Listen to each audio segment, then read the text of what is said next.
अच्छा जी, तो आज मैं आप लोगों के लिए डर्माकॉस का एंटी एक्नी फेशियल, या फिर आप इसको ऑयली स्किन के लिए भी फेशियल कह सकते हो, लेकिन एक्सट्रीम ऑयली, जिसके ऊपर पिंपल आते हो, पस वाले दाने होते हो, ये उनके लिए है। Normal acne, normal oily skin की बात नहीं कर रही, कॉम्बिनेशन स्किन होती है, मतलब जिसकी स्किन में ड्राइनेस भी होती है और ऑयल भी प्रोड्यूस होता है, मैं उसकी बात नहीं कर रही हूँ। मैं एक्नी वाली स्किन जो एक्सट्रीम ऑयली होती है, मैं उनकी बात कर रही हूँ। आज जो फेशियल की मैं डिटेल्स आपके लिए लेके आई हूँ डर्माकॉस का, स्पेशली वो एंटी एक्नी फेशियल है। इसकी प्रॉपर गाइडेंस नहीं पता है तो फिर अगर आप अपने गूगल पे जाओ और वहां पे सर्च करो डर्माकॉस एंटी एक्नी स्किन फेशियल, तो आपको पूरी डिटेल में उर्दू में लिखा हुआ ये सारा मिल जाएगा। मैं आपको अभी ये डिटेल पूरी पढ़ के बताती हूँ।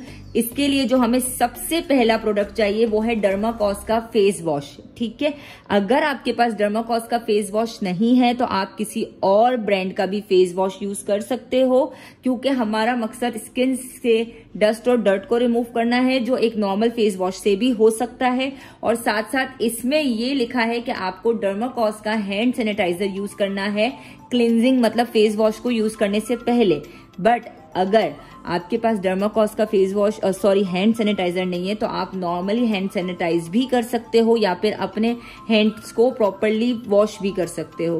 उसके बाद आपको किसी भी फेशियल वॉश से, अगर डर्माकॉस का फेशियल वॉश है आपके पास तो बेस्ट है, बट नहीं है तो कोई बात नहीं, किसी भी फेशियल वॉश से आपको ऑलमोस्ट 3 मिनट्स तक मसाज करना है प्रॉपरली, ठीक है। 3 मिनट तक आपको फेशियल वॉश का मसाज करना है। ये देखिए, इसका ये फेशियल वॉश है, इसका आपको इसका 3 मिनट तक मसाज करना है प्रॉपरली। इसके बाद आपको वेट स्पंज से पूरे फेस को क्लीन कर लेना है। अब नंबर 2 जो स्टेप है वो है इसका क्लेंजिंग का। क्लेंजिंग के लिए हमें जरूरत है डर्माकॉस का ग्रे लोशन, डर्माकॉस का हेक्सागोनल क्लींजर, ठीक है। सबसे पहले हमें क्या करना है कि डर्माकॉस का ग्रे लोशन को हाथ में लेना है, फिर थोड़ा सा हमें हेक्सागोनल क्लींजर लेना है, उसको भी हमें अपने हाथ में लेना है। अच्छा, ये जो क्लींजिंग मैं बता रही हूँ ना आपको मैच्योर स्किन के लिए, 25 साल से बड़ी उम्र की कोई भी खातून आपके पास आती है, अगर आपको उसको फेशियल करना है एंटी एक्नी का, तो आप डर्माकॉस ग्रे लोशन के साथ हेक्सागोनल क्लींजर लेकर पूरे फेस पे अप्लाई कर दोगे थोड़ा थोड़ा, ठीक है। थोड़ी देर के लिए आप उसको छोड़ दोगे, लाइक कुछ सेकंड्स के लिए, और उसके बाद हाथों को गीला करके बहुत ही सॉफ्ट हाथों से आपको क्लींजिंग करनी है, क्योंकि ये फेशियल आप एक्नी स्किन पे कर रहे हो जिसके ऊपर दाने मौजूद होते हैं। तो जिस स्किन पे दाने होते हैं उसके ऊपर हमें हार्श हाथों से क्लींजिंग या मसाज या स्क्रबिंग नहीं करनी होती है, ठीक है। तो क्लींजिंग को भी आपको बहुत ही सॉफ्ट हाथों से करना है। अगर खातून 25 साल से बड़ी है, ठीक है, या 25 साल की है, लेकिन अगर आपके पास कोई बेबी स्किन आती है, मतलब 18 टीनेजर गर्ल आती है, 18 ईयर्स, 20 ईयर्स या 25 साल से नीचे स्किन की बच्ची आती है, तो आपको ग्रे लोशन के साथ कूलिंग कुकम्बर क्लींजिंग यूज करना है, ठीक है। अगर मैच्योर स्किन है तो आप हेक्सागोनल क्लींजर लोगे, और अगर 25 से अंडर की स्किन है तो आपको कूलिंग कुकम्बर से सेम आपको इसको फैलाना है और 2-3 कुछ सेकंड्स के लिए छोड़ दोगे आप, और फिर आप वेट हाथों से हल्का हल्का मसाज कर लोगे, और ऑलमोस्ट 3 से 4 मिनट तक आपको ये मसाज करना है। फिर आप इसको वेट स्पंज से क्लीन कर लोगे। और अगर आपको बेहतरीन रिजल्ट चाहिए, क्लींजिंग के मजीद बेहतरीन, वैसे तो इस क्लींजिंग के भी बहुत बेहतरीन रिजल्ट्स है, लेकिन आप चाहते हो कि और मजीद आपको डबल इसके रिजल्ट्स मिले, तो फिर आप क्या करोगे कि अगर मैच्योर स्किन है, मतलब 25 साल से ऊपर की स्किन है, तो आप अगेन सिर्फ हेक्सागोनल क्लींजर से 2 से 3 मिनट और मसाज करोगे। और अगर 25 से अंडर की एज है तो आप कूलिंग कुकम्बर से मसाज करोगे 2 से 3 मिनट तक, ठीक है। आपको जिस तरह मैंने तरीका बताया ना, अगर आप 25 साल की नीचे है तो आपको इससे मसाज करना है, 25 साल से ऊपर है तो आपको इन दोनों का मसाज करना है। दोनों को 3 मिनट्स करना है। आपको बेहतरीन रिजल्ट चाहिए तो आप इसको दोबारा से अलग से करो 25 साल से ऊपर, और इसको दोबारा से अलग से करो 25 साल से नीचे वाली एज के ऊपर। तो ये हो गया क्लेंजिंग के स्टेप्स, और दोनों को आपको तकरीबन 3 से 4 मिनट करना है। अब बारी आती है टोनर की, स्मूथनिंग टोनर। अब टोनर लगा के आप पहले हाथों में थोड़ा सा टोनर लोगे, उसको लगा के आप फेस के ऊपर टैप टैप करके छोड़ दोगे 5 मिनट तक। आपको मसाज नहीं करना है। जब 5 मिनट गुजर जाएंगे तो आप देखोगे कि टोनर स्किन पे मौजूद है। अगर टोनर स्किन पे मौजूद है तो आपकी स्किन ऑयली है, और अगर टोनर स्किन पे मौजूद नहीं है तो आपकी स्किन ड्राई है। ठीक है, अब इसका कनेक्शन स्टीम से है, आगे वाले स्टेप से है, इसलिए मैं आपको बता रही हूं कि अगर स्किन ऑयली है तो आप स्किन के ऊपर स्टीम नहीं दोगे।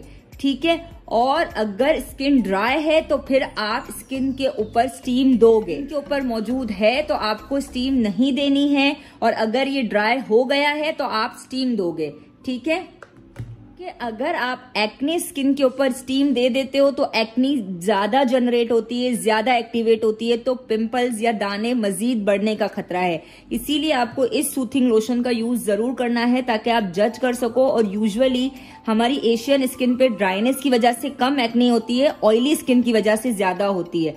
तो अगर आपको लग रहा है कि आपके क्लाइंट की स्किन भी ऑयली है तो आप स्टीम के स्टेप को स्किप कर दोगे, और अगर ड्राइनेस है तो आप बस 1 मिनट तक स्किन को स्टीम दोगे, इससे ज्यादा नहीं। अब बारी आती है सिरम की। मेरे पास ये वाले सिरम जो है ना, ये कुछ डर्माकॉस के कुछ स्केयर के है, लेकिन ये एंटी एक्नी सिरम नहीं है। मैं आपको अभी दिखाती हूँ एंटी एक्नी सिरम। इस तरह का होता है डर्माकॉस का एंटी एक्नी सिरम, आप लोग देख लो। आपको क्या करना है कि जब आप स्टीम दे दोगे, इसके बाद आप अगर नीड है तो, अगर नीड नहीं है तो ओके है, आपको सिरम का आधा सिरम आप हाथ में लोगे और उसको स्किन के ऊपर टैप टैप करके ड्राई कर दोगे। आपको कोई मसाज नहीं करना है, उसको स्किन के अंदर एब्जॉर्ब होने देना है। ऑलमोस्ट 1 से 1.5 मिनट आप छोड़ दोगे। ना आपको मसाज करना है, ना आपको उसको क्लीन करना है। हमारा स्टेप है वो है स्क्रबिंग। अब आपको मैं बताती हूँ स्क्रबिंग की डिटेल्स। अब बारी है इसके स्टेप नंबर 6 का। जो इसका स्टेप है वो है स्क्रबिंग। स्क्रबिंग के लिए हमें क्या करना है कि ऑयली स्किन जो बहुत ही एक्सट्रीम ऑयली हो और जिसपे बहुत बड़े बड़े मोटे मोटे दाने हो, पस वाले दाने हो, उस पे हमें स्क्रबिंग को स्किप कर देना है। हम बिल्कुल भी स्क्रबिंग नहीं करेंगे। हम सिर्फ एलोवेरा इम्प्यूल लेंगे डर्माकॉस का, अगेन जिसकी शक्ल मैं आप लोग को दिखा देती हूँ कैसी है। देखिए इस तरह का है वो एलोवेरा का सिरम। ये भी हम हाफ अपने हाथों पे निकाल के, अगर एक्सट्रीम ऑयली है, एक्सट्रीम पिंपल और पस वाले दाने हैं, तो हम क्या करेंगे कि इसको हाथ पे निकाल के पूरे फेस पे फैला देंगे। लेकिन अगर एक्नी किसी को अभी सिर्फ स्टार्ट हुई है, लाइक कुछ एक आध दाना है या बहुत छोटे से ओपन पोर्स है, तो फिर हम गावा ग्लो स्क्रब की मदद से बहुत ही हल्के हाथों से 2 मिनट तक मसाज करेंगे, सिर्फ 2 मिनट तक।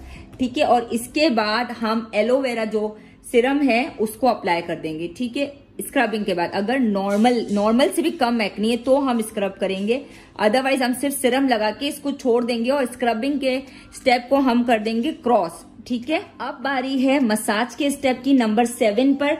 मसाज के स्टेप के लिए हमें यूज करनी है ग्रे क्रीम। ग्रे क्रीम को हमें लेना है, और जो हमने पहले सिरम यूज किया था ना एंटी एक्नी वाला, वो जो आधा बचाया था वो वाला आधा सिरम और इस वाले प्रोडक्ट को हाथों में मिक्स करके क्लाइंट के फेस पे अप्लाई कर देंगे और फिर 5 मिनट तक मसाज करेंगे बहुत ही सॉफ्ट हाथों से, और फिर उसको गीले स्पंज के साथ रिमूव कर देंगे। और इसके बाद जो हमारा स्टेप आता है ग्रे क्रीम के बाद, अगेन जो हमने अपना एलोवेरा सिरम आधा बचाया था उसको हम स्किन के ऊपर अप्लाई करके 2 से 4 मिनट तक छोड़ देंगे। अब जब हमारा इम्प्यूल पूरी तरह से स्किन के ऊपर ड्राई हो जाए तो हम हाइड्रा क्ले मास्क, ये वाला मास्क देखे, ये वाला मास्क डर्माकॉस का मेरे पास खत्म हो गया, इस वक्त अवेलेबल नहीं है, तो ये वाला मास्क आपको लेकर क्लाइंट के फेस पे आप लगा दोगे और तकरीबन 15 से 20 मिनट तक आप उसको छोड़ दोगे इस मास्क को, और फिर आप गीले स्पंज के साथ उसको वाइप कर दोगे। ठीक है, क्लीन कर दोगे, तो आपका डर्माकॉस का एंटी ऑयली फेशियल कंप्लीट हो जाएगा। अब आप लोगों को मुझे आज के सवाल का जवाब ये देना है कि क्लिनजिंग के मेथड जो मैंने आपको बताया था उसमें हमें मैच्योर स्किन पे कौन सा क्लिंजर यूज करना है ग्रे लोशन के साथ, और 25 साल से जो कम उम्र की एज है उस पे हमें कौन सा क्लिंजर यूज करना है ग्रे लोशन के साथ। इसका जवाब आप मुझे कमेंट बॉक्स में दे दो। अल्लाह हाफिज।